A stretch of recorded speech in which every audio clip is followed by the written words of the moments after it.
1450 سال گزر چکے ہیں، قرآن پاک ذہنوں میں جس طرح محفوظ ہے ویسے ہی محفوظ چلا آ رہا ہے، اور قرآن پاک جس طرح تحریر میں محفوظ ہے ویسے ہی محفوظ چلا آ رہا ہے۔ قرآن پاک میں رد و بدل کی بڑی کوششیں کی گئیں، اور بڑے بڑے مدعی نبوت تیار ہوئے، وقت کے بڑے بڑے دجال سامنے آئے جنہوں نے چاہا کہ قرآن میں تحریف کریں یا قرآن پاک میں کسی تحریف کا سراغ لگائیں۔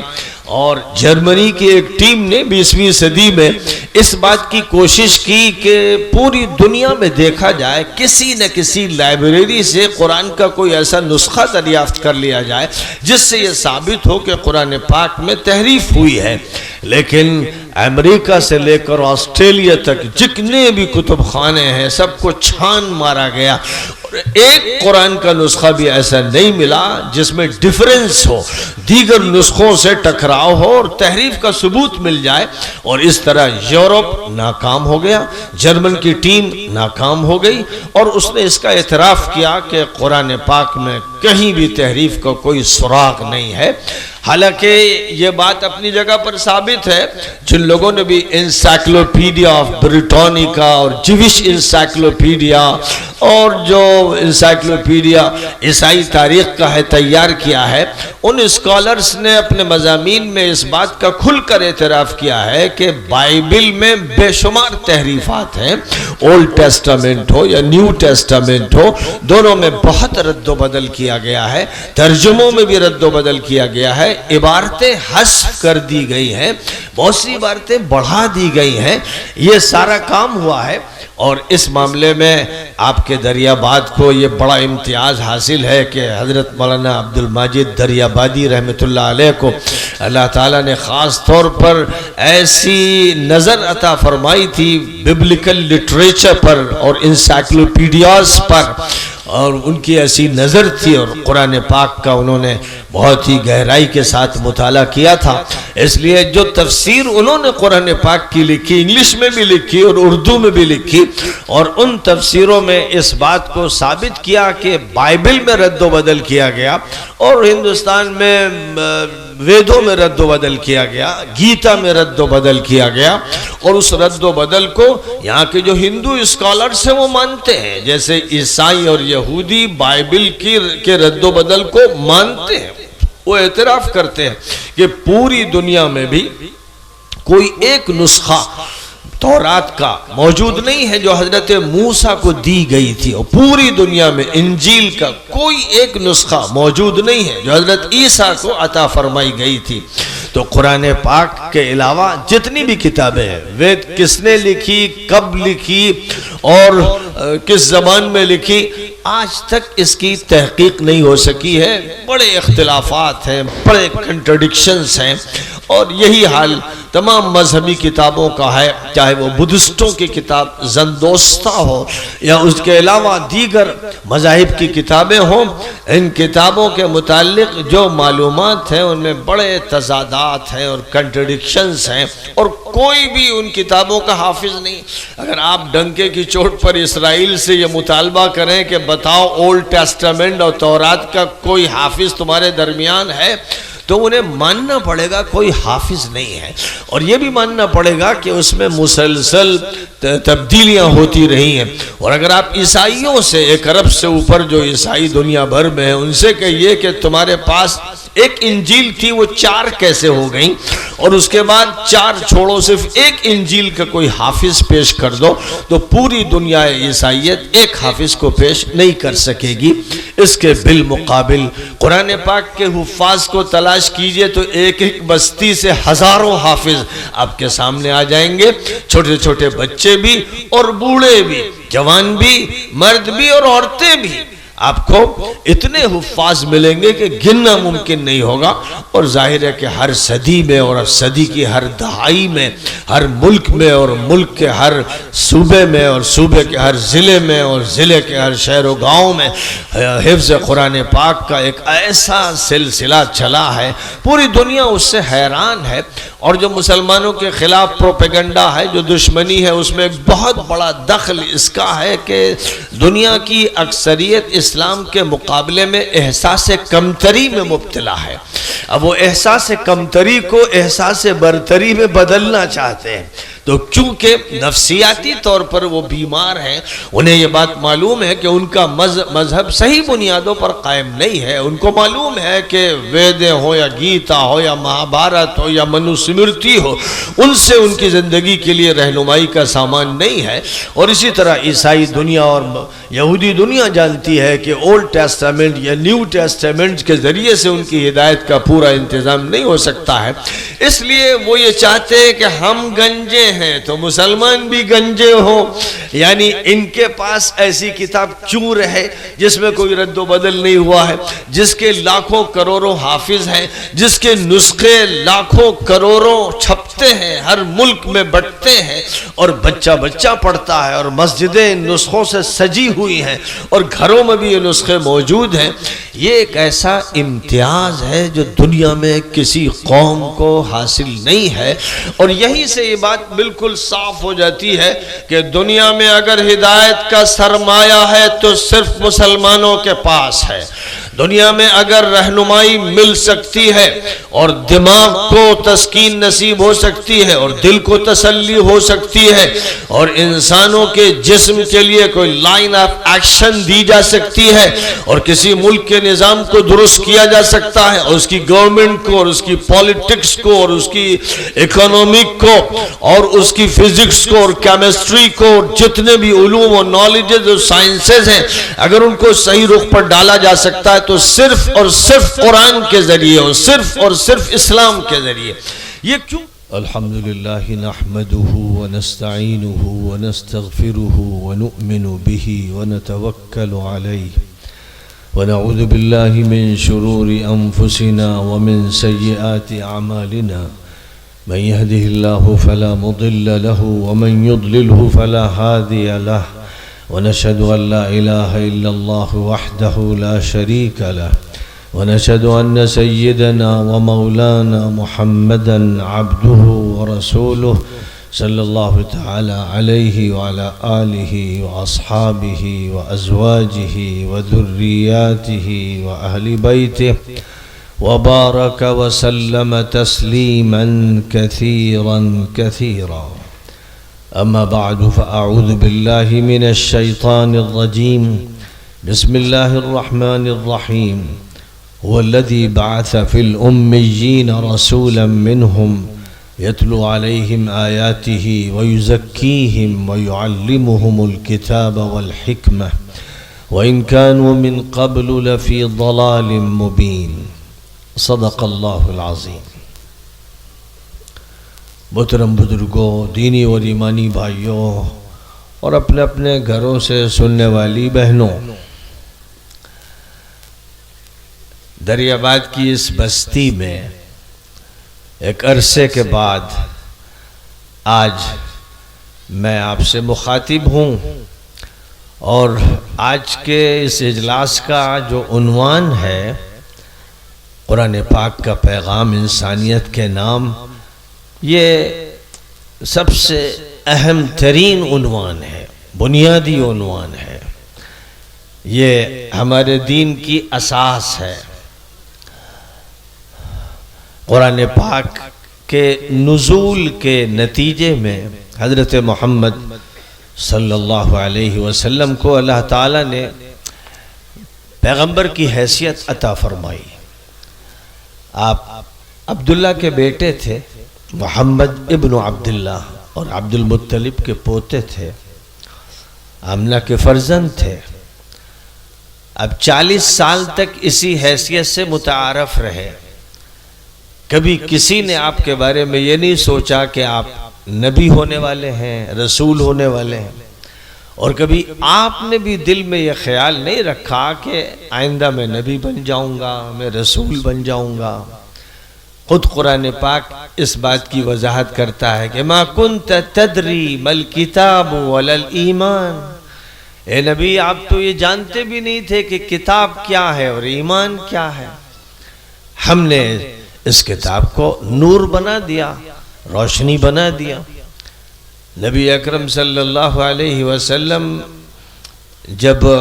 39 سال کے ہوئے اور 40 سال کے حدود میں آپ داخل ہونا شروع ہوئے تو آپ کی طبیعت پر عزلت نشینی کا غلبہ ہونے لگا، لوگوں سے دور ہوتے چلے گئے، اور پھر سال کے 6 مہینے تو ایسے گزرے کہ آپ مکہ مکرمہ کا شہر چھوڑ کر غار حرا چلے جاتے تھے، کئی میل کے فاصلے پر پہاڑ پر چڑھ کر ایک غار میں رات و دن وقت گزارتے تھے، اور اسی طرح کئی دن گزر جاتے تھے۔ آپ ایک بے چینی کی کیفیت میں تھے، آپ ایک ایسے حق کی تلاش میں تھے کہ جس کا سرا پکڑ کر اب جاہلیت کو دور کریں۔ جس جاہلیت کا نظارہ کرتے تھے اس سے آپ تڑپتے تھے، بے چین رہتے تھے۔ لوگ کفر میں ملوث تھے، لوگ شرک کر رہے تھے، لوگ ظلم کر رہے تھے، لوگ بے حیائی اور فحاشی کے راستے پر پڑے ہوئے تھے، یہ آپ سے دیکھا نہیں جاتا تھا، تو آپ بے چین ہوتے تھے، لیکن یہ نہیں سمجھ میں آتا تھا کہ میں کیا کروں، کیونکہ مکہ مکرمہ میں آپ سے پہلے اور آپ کی اس زندگی میں جو قبل از نبوت کی زندگی ہے، ایسے لوگ موجود تھے جو جاہلیت میں جگنوں کی طرح چمک رہے تھے، یعنی جو حنفاء کہلاتے تھے، وہ شرک سے دور تھے، کفر سے دور تھے، اور حضرت ابراہیم علیہ السلام کے مسلک پر قائم تھے، لیکن وہ بھی ہدایت کا راستہ نہیں پا رہے تھے، اپنے تئیں وہ بتوں سے گریز کرتے تھے۔ اس میں قس ابن ساعدہ ایادی بھی تھے، ورقہ ابن نوفل بھی تھے، امیہ ابن السلط بھی تھے، ایسے بہت سے لوگ تھے کہ جو بتوں کی پوجا پاٹ نہیں کرتے تھے، دیوتاؤں کو نہیں مانتے تھے، دیویوں کو نہیں مانتے تھے، اللہ کو وحدہ لا شریک لہ مانتے تھے، لیکن ان کے پاس بھی کوئی لاہ عمل نہیں تھا، کوئی منصوبہ نہیں تھا، کوئی لائن آف ایکشن نہیں تھی کہ وہ لوگوں کی اصلاح کیسے کریں۔ اور محمد صلی اللہ علیہ وسلم کے اندر ایک بے چینی تھی، بچپن سے آپ نے اس ماحول میں جو مشرکانہ ماحول تھا، کبھی نہ دیوتا کو مانا، نہ دیوی کو مانا، نہ کسی صنم کو مانا، نہ وثن کو مانا۔ آپ کی قوم کے لوگ بتوں کی پوجا پاٹ کرتے تھے، آپ کبھی ان کی پوجا پاٹ کے قریب نہیں گئے، بلکہ آپ کا یہ قول ہے جو نقل کیا گیا کہ بغضت الی الاوثان من قبل، میرے دلوں میں بتوں کی نفرت پہلے سے بٹھا دی گئی تھی۔ اس لیے ایسے جاہلانہ اور مشرکانہ ماحول میں محمد ابن عبداللہ شرک سے ہمیشہ دور رہے، کفر سے دور رہے، ہر برائی سے دور رہے۔ اللہ تعالیٰ نے آپ کی حفاظت فرمائی، لیکن کیسے اصلاح کروں، کیسے قوم کے اندر تبدیلی لاؤں، کیا صدا لگاؤں، یہ بات آپ کے سمجھ میں نہیں آ رہی تھی، اور اس لیے آپ غار حرا میں جا کے مراقبہ کرتے تھے، اللہ پر کی طرف دھیان دیتے تھے، سوچتے تھے، اور اللہ کی عبادت جس طرح بن پڑتی کرتے تھے۔ یہ وہ حالات تھے جن حالات میں اللہ کی طرف سے اچانک ایک شخص غار حرا میں داخل ہوتا ہے، اور وہ اپنے ہاتھ میں ریشم کا ایک کپڑا لیے ہوئے ہے، اس پر کچھ تحریر ہے، اور وہ یہ کہتا ہے آپ سے، جس کو دیکھ کر آپ اچنبھا محسوس کرتے ہیں کہ کبھی کوئی انسان میری خلوت میں مخل نہیں ہوا، کبھی کوئی داخل نہیں ہوا، یہ کون شخص ہے جو غار میں داخل ہو گیا؟ اور اب وہ مجھ سے کہتا ہے کہ پڑھیے، تو آپ نے فرمایا میں پڑھا لکھا نہیں ہوں، میں نے کہیں پڑھا نہیں ہے، 40 سال کی عمر میں کوئی میرا استاد نہیں ہے، میں نے کسی اسکول یا مدرسے میں داخلہ نہیں لیا، میں نے کسی کتاب کو کبھی نہیں پڑھا، اس لیے میں تحریر نہیں پڑھ سکتا ہوں۔ یہ فرمایا کہ میں پڑھا لکھا نہیں ہوں۔ تو اس شخص نے آپ کو اپنے سینے سے لگایا اور اتنے زور سے بھینچا کہ آپ کا یہ بیان ہے کہ لگتا تھا کہ میری پسلیاں ٹوٹ جائیں گی، ناقابل برداشت تھا اس کا معانقہ، اور اس نے پھر مجھے چھوڑ دیا۔ دوبارہ پھر کہا کہ پڑھیے، تو پھر میں نے یہی بات کہی کہ میں پڑھا لکھا نہیں ہوں۔ تیسری بار پھر اس نے اسی جملے کو دہرایا، اور میں اپنی بات دہراتا رہا کہ میں پڑھا لکھا نہیں ہوں۔ اس کے بعد جو پڑھا لکھا نہیں ہوتا وہ سن تو سکتا ہے، اور سنی ہوئی بات دوہرا تو سکتا ہے. اب اس نے کہا بسم اللہ الرحمن الرحیم اقرأ بسم ربک الذی خلق خلق الانسان من علق اقرأ وربک الاکرم الذی علم بالقلم علم الانسان ما لم يعلم. شروع کیجئے اس اللہ کے نام سے جو بہت مہربان اور نہایت کرم فرما ہے. پڑھیے اپنے پروردگار کا نام لیتے ہوئے جس نے پیدا کیا، جس نے انسان کو خون کی پھٹکی سے پیدا کیا. پڑھیے اور آپ کا پروردگار کرم فرمانے والا ہے، عطا کرنے والا ہے، جس نے انسان کو پیدا کیا، جس نے انسان کو پڑھنا سکھایا اور جس نے قلم کے ذریعے سے علم عطا فرمایا. یہ قرآن پاک کی ابتدائی آیات کا ترجمہ ہے. آیات بھی میں نے آپ کے سامنے پڑھی 5 آیات، اور یہ ترجمہ آیات ہے. سب سے پہلی وحی جو نبی اکرم صلی اللہ علیہ وسلم پر نازل ہوئی، یوں کہیے کہ محمد ابن عبداللہ پر اللہ کی طرف سے جو پہلی وحی آئی، اسی وحی نے آپ کو نبی بنا دیا. اب آپ نبی ہو گئے. ابھی اس سے پہلے آپ محمد ابن عبداللہ تھے. قرآن کی آمد کا یہ نتیجہ ہوا، وحی سے رابطے کا یہ نتیجہ ہوا، زمین کے آسمان سے رابطے کا یہ نتیجہ نکلا. اللہ تعالیٰ کی طرف سے جب ایک پیام آیا، جبرائیل امین جب آپ سے ایک انسانی شکل میں ملے اور انہوں نے اللہ کا یہ پیام منتقل کیا، تو بس اسی لمحے سے آپ کی نبوت کا اور رسالت کا آغاز ہو گیا. اور نبوت اور رسالت کا جو آغاز ہوا، خوب اچھی طرح ذہن میں رکھیے، آپ کے لیے بھی اس کی بڑی اہمیت ہے، پوری انسانیت کے لیے اس کی بڑی اہمیت ہے کہ پہلی وحی میں یہ فرمایا گیا کہ پڑھیے. سب سے پہلا کام جو انسانوں کے لیے طے کیا گیا اور جس کے بنیاد پر انسان مخاطب کیے گئے، یعنی انسانوں کے رہبر اور انسانوں کے قائد اور انسانوں کے نبی اور رسول کو خطاب فرمایا گیا اور ان کے واسطے سے پوری انسانیت کو خطاب فرمایا گیا، وہ یہ تھا کہ اقرأ بسم ربک الذی خلق. پڑھیے اپنے پروردگار کا نام لے کر، اس کی صفات پر یقین رکھتے ہوئے، اس کی ذات پر ایمان لاتے ہوئے، جو خالق کائنات ہے. یہاں سے سبق شروع کرایا گیا. اور جب یہ کہا گیا کہ پڑھیے اس کا نام لے کر جو خالق ہے، اور یہ نہیں بتایا گیا کہ کیا پڑھیے. اگر یہ کہا جاتا کہ پڑھیے اور پھر آگے چل کر یہ کہا جاتا کہ اللہ کی کتاب پڑھیے، اللہ کی وحی پڑھیے، یہ کہا جاتا کہ اللہ کی طرف سے جو قانون دیا جا رہا ہے اسے پڑھیے، تو بات پھر بھی ایک حد تک محدود ہوتی. لیکن جب یہ کہہ دیا گیا کہ پڑھیے اس کی ذات و صفات کا دھیان کرتے ہوئے، جو کریٹر ہے، جو خالق ہے، تو اس کا مطلب یہ ہوا کہ اس نے جتنی مخلوقات پیدا کی ہیں سب کو پڑھیے، اس کی مخلوقات کو پڑھیے. زمین کو پڑھیے، آسمان کو پڑھیے، فضاؤں کو پڑھیے، بر و بحر کو پڑھیے، اور آپ پہاڑوں کو پڑھیے، اور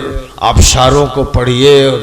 زمین کی معدنیات کو پڑھیے، اور کیمیکلز کو پڑھیے، اور فزکس کو پڑھیے، اور جتنی بھی شاخیں علوم کی ہیں وہ سب پڑھیے کہ سب اللہ کی عطا کردہ ہیں اور اللہ کی مخلوقات سے تعلق رکھتی ہیں. اس لیے اللہ کے کائناتی علوم کو حاصل کرنے کے لیے آگے بڑھیے. اور اسی لیے یہ بھی فرمایا گیا کہ علم الانسان، اللہ نے انسان کو سکھایا ہے، محض مسلمان کو نہیں، محض مومن کو نہیں، محض امتی کو نہیں، بلکہ انسان کو، نوع انسانی کو اللہ تعالیٰ نے علوم عطا فرمائے. تو یورپ نے جو کچھ سیکھا ہو، یا ایشیا نے، افریقہ میں جو کچھ سکھایا گیا ہو، یا امریکہ میں، یا آسٹریلیا میں، دنیا میں جہاں پر بھی علم کا آغاز ہوا، اللہ کی وحی کی بنیاد پر آغاز ہوا. اور انسانوں کے پاس جو بھی صحیح علم ہے وہ انبیائی علم ہے، وہ پیغمبرانہ علم ہے، اور وہ روایتی طور پر منتقل ہوتا رہا. اللہ تعالیٰ کی طرف سے صنعتیں سکھائی گئیں، ٹیکنالوجیز سکھائی گئیں۔ اللہ نے حضرت داؤد علیہ السلام سے کہا کہ لوہے کا استعمال کرو اور زرہیں بناؤ،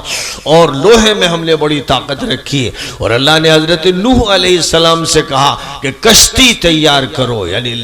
لکڑی لو، اس کے پٹھرے تیار کرو، ان کو جوڑو۔ تو اللہ تعالیٰ ہدایت عطا فرما رہا ہے، ٹیکنیکل چیزوں کی ہدایت عطا فرما رہا ہے، اور یہ علوم پیغمبروں کو دے رہا ہے۔ تو اب ظاہر ہے کہ ان علوم کا سلسلہ پہلے حضرت نوح کی امت میں، حضرت داؤد کی امت میں، اور پھر جس دور میں جو پیغمبر آیا اس کو اللہ تعالیٰ نے جو علم عطا فرمایا، اس کے ذریعے سے اس کی امت میں وہ علم گیا، اور اس کی امت سے پھر وہ علم منتقل ہوتے ہوتے آگے بڑھتا چلا گیا۔ اس لیے جتنے بھی علم ہیں انسانوں کے پاس، جو انسانوں کے لیے نفع بخش ہیں، جو انسانوں کے لیے مفید ہے، وہ اللہ کے سکھائے ہوئے ہیں۔ علم الانسان، اللہ نے انسان کو سکھایا ہے، معلوم یعلم، جس سے انسان واقف نہیں تھا۔ اور علامہ بالقلم کے ذریعے یہ بات بھی فرما دی کہ اللہ تعالیٰ قلم کا استعمال بھی سکھائے گا، اور یہ قلم ہے جو معلومات کو درج کرے گا، معلومات کا ریکارڈ کرے گا، معلومات کے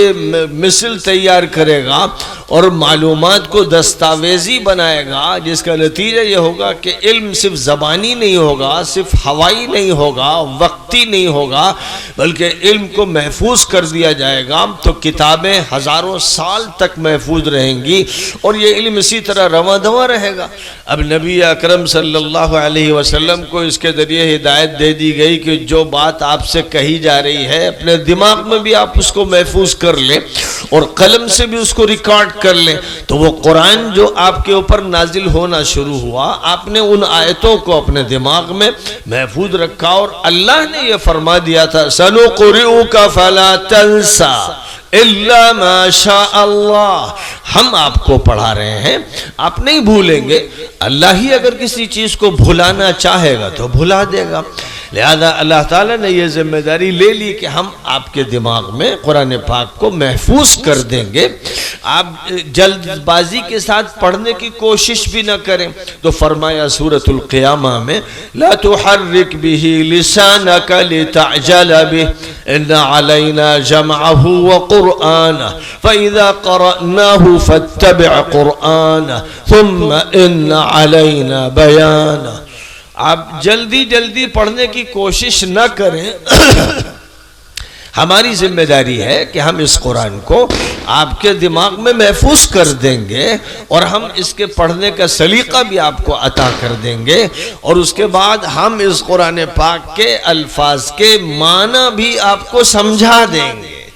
یہ تینوں ذمہ داریاں اللہ تعالیٰ نے لے لی۔ لہذا نبی اکرم صلی اللہ علیہ وسلم کو بے فکر فرما دیا گیا۔ ہاں یہ جو بات فرمائی کہ علم بالقلم، تو گویا اشارہ دے دیا گیا کہ آپ اس قرآن پاک کو لکھواتے رہیے۔ تو نبی صلی اللہ علیہ وسلم پر جو آیتیں اترتی تھیں، آپ نے کچھ صحابہ کو منتخب فرمایا تھا، اور آپ ان سے فرماتے تھے کہ اس کو لکھو، یہ آیتیں لکھی جائیں۔ اور جب آیتیں کسی سورے کی مکمل ہو جاتی تھی تو پوری سورہ تیار ہو جاتی تھی، اور جب کچھ آیتیں کسی سورے کی اترتی، پھر مزید کسی موقع پر آیتیں اترتی، تو آپ یہ فرماتے کہ ان آیتوں کو فلاں سورے میں درج کرو۔ اس طرح آیتیں اترتی جاتی اور سورت تیار ہوتی چلی جاتی۔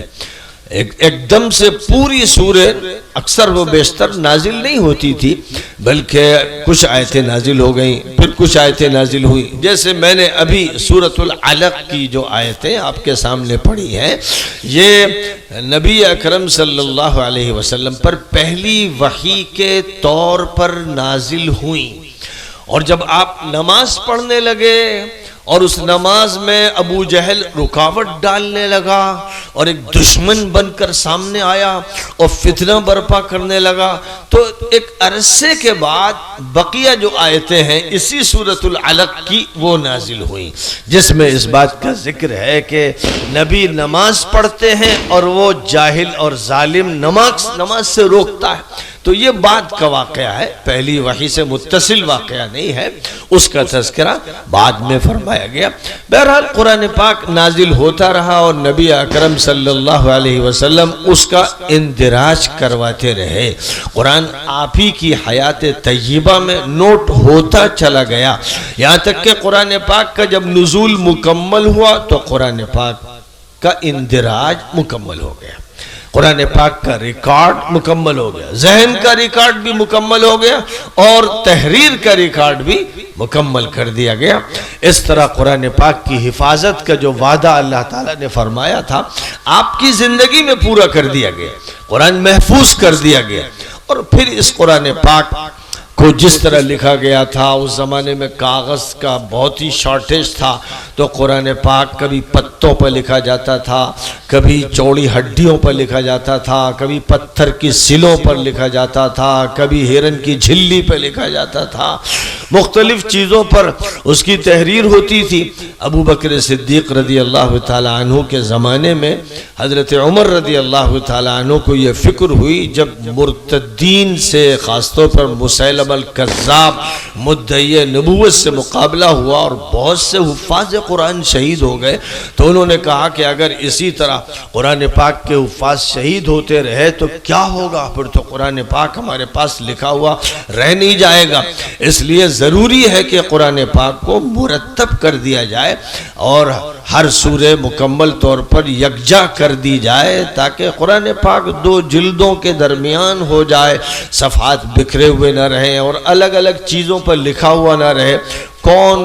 اتنا بڑا ذخیرہ جمع کرے گا کہ کچھ ہڈیاں رکھی ہوں، کچھ پتے رکھے ہوں، کچھ چمڑے رکھے ہوں، کہاں کہاں ان کو سنبھال کر رکھا جائے گا؟ تو ابو بکر صدیق رضی اللہ تعالیٰ عنہ نے یہ مشورہ قبول فرمایا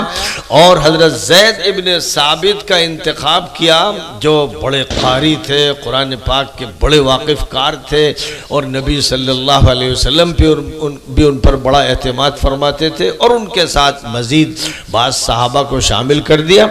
اور یہ فرمایا کہ اب آپ قرآن پاک کی تمام تحریروں کو مرتب کر دیں جس طرح نبی اکرم صلی اللہ علیہ وسلم پڑھتے تھے، جس ترتیب سے پڑھتے تھے، پہلے سورہ فاتحہ، پھر سورہ بقرہ، پھر سورہ آل عمران، پھر سورہ نساء، اس ترتیب کے ساتھ مکمل کر دیں، ساتھ ہی ساتھ ہر سورہ کی آیتیں مکمل ہو جائیں، ایسا نہ ہو کہ کچھ آیتیں باقی رہ جائیں۔ تو یہ کام حضرت زید بن ثابت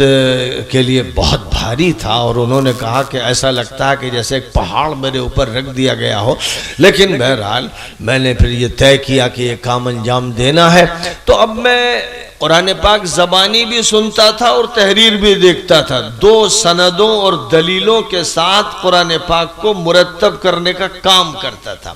تو یہ کام بہرحال عہد صدیقی میں انجام پایا اور قرآن پاک مرتب ہو گیا، یعنی ایک جلد میں اس کو مرتب کر دیا گیا۔ لیکن بہت سے ایسے صحابہ تھے، کسی کا تعلق یمن سے ہے اور کسی کا تعلق حضرموت سے اور کسی کا عمان سے اور کسی کا یمبو سے اور کسی کا کہاں سے، جو نبی سے کچھ آیتیں سن کر چلے گئے، مدینہ منورہ میں 2-4 دن رہے اور رخصت ہو گئے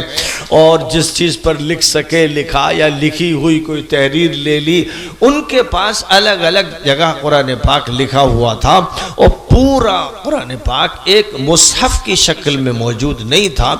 اب نتیجہ اس کا یہ ہوا کہ حضرت حذیفہ ابن الیمان کا بیان ہے کہ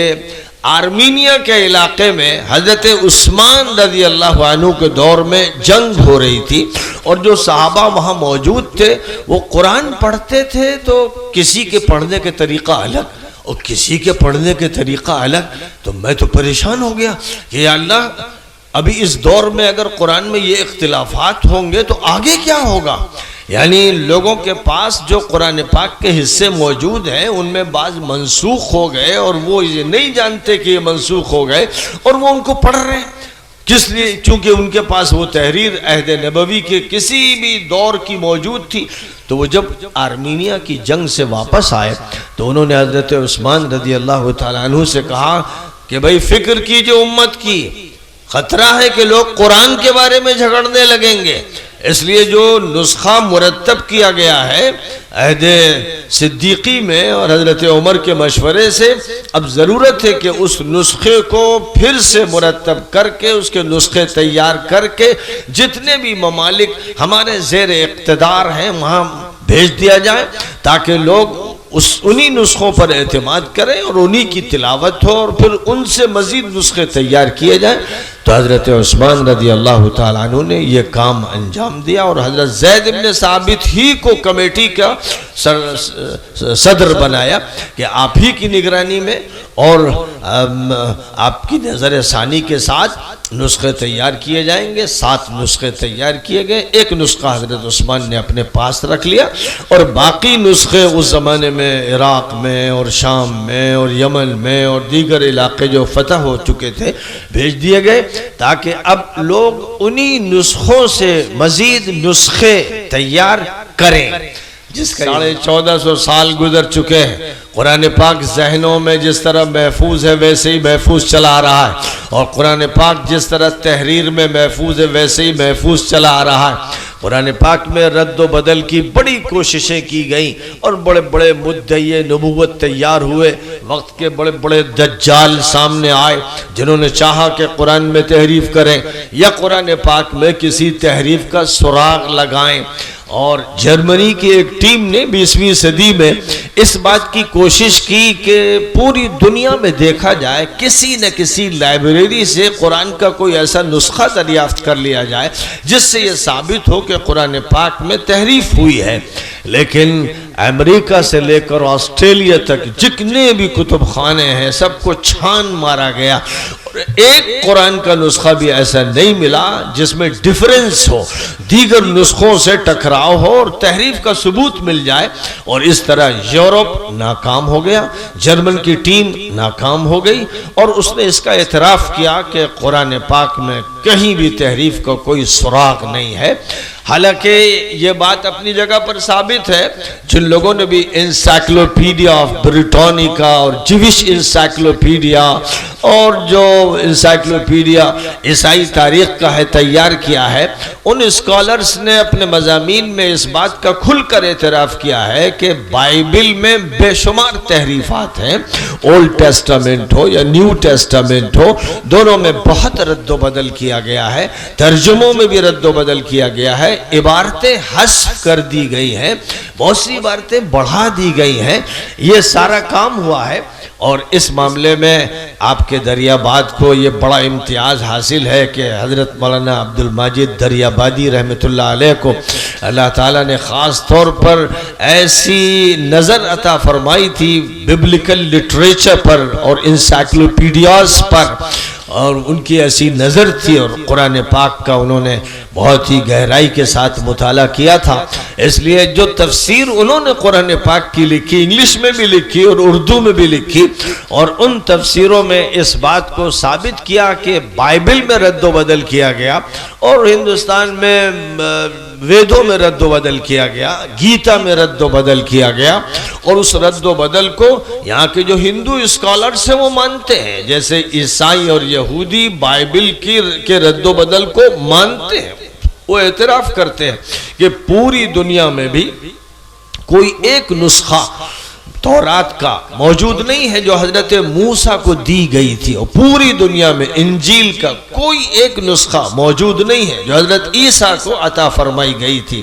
تو قرآن پاک کے علاوہ جتنی بھی کتابیں ہیں، وید کس نے لکھی، کب لکھی اور کس زبان میں لکھی، آج تک اس کی تحقیق نہیں ہو سکی ہے، بڑے اختلافات ہیں، بڑے کنٹرڈکشنز ہیں، اور یہی حال تمام مذہبی کتابوں کا ہے، چاہے وہ بدھسٹوں کی کتاب زندوستہ ہو یا اس کے علاوہ دیگر مذاہب کی کتابیں ہوں، ان کتابوں کے متعلق جو معلومات ہیں ان میں بڑے تضادات ہیں اور کنٹرڈکشنز ہیں، اور کوئی بھی ان کتابوں کا حافظ نہیں۔ اگر آپ ڈنکے کی چوٹ پر اسرائیل سے یہ مطالبہ کریں کہ بتاؤ اولڈ ٹیسٹامنٹ اور تورات کا کوئی حافظ تمہارے درمیان ہے، تو انہیں ماننا پڑے گا کوئی حافظ نہیں ہے، اور یہ بھی ماننا پڑے گا کہ اس میں مسلسل تبدیلیاں ہوتی رہی ہیں۔ اور اگر آپ عیسائیوں سے، 1 ارب سے اوپر جو عیسائی دنیا بھر میں ہیں، ان سے کہیے کہ تمہارے پاس ایک انجیل تھی وہ 4 کیسے ہو گئیں، اور اس کے بعد 4 چھوڑو صرف ایک انجیل کا کوئی حافظ پیش کر دو، تو پوری دنیا عیسائیت ایک حافظ کو پیش نہیں کر سکے گی۔ اس کے بالمقابل قرآن پاک کے حفاظ کو تلاش کیجئے تو ایک ایک بستی سے ہزاروں حافظ آپ کے سامنے آ جائیں گے، چھوٹے چھوٹے بچے بھی اور بوڑھے بھی، جوان بھی، مرد بھی اور عورتیں بھی۔ آپ کو اتنے حفاظ ملیں گے کہ گننا ممکن نہیں ہوگا۔ اور ظاہر ہے کہ ہر صدی میں اور صدی کی ہر دہائی میں، ہر ملک میں اور ملک کے ہر صوبے میں اور صوبے کے ہر ضلع میں اور ضلع کے ہر شہر و گاؤں میں حفظ قرآن پاک کا ایک ایسا سلسلہ چلا ہے، پوری دنیا اس سے حیران ہے۔ اور جو مسلمانوں کے خلاف پروپیگنڈا ہے، جو دشمنی ہے، اس میں ایک بہت بڑا دخل اس کا ہے کہ دنیا کی اکثریت اسلام کے مقابلے میں احساس کمتری میں مبتلا ہے۔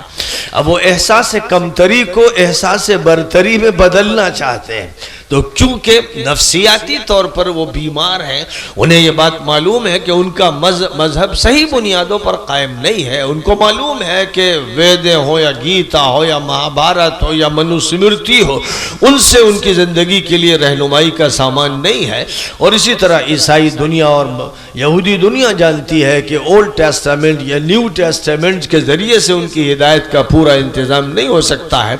اس لیے وہ یہ چاہتے ہیں کہ ہم گنجے ہیں تو مسلمان بھی گنجے ہو،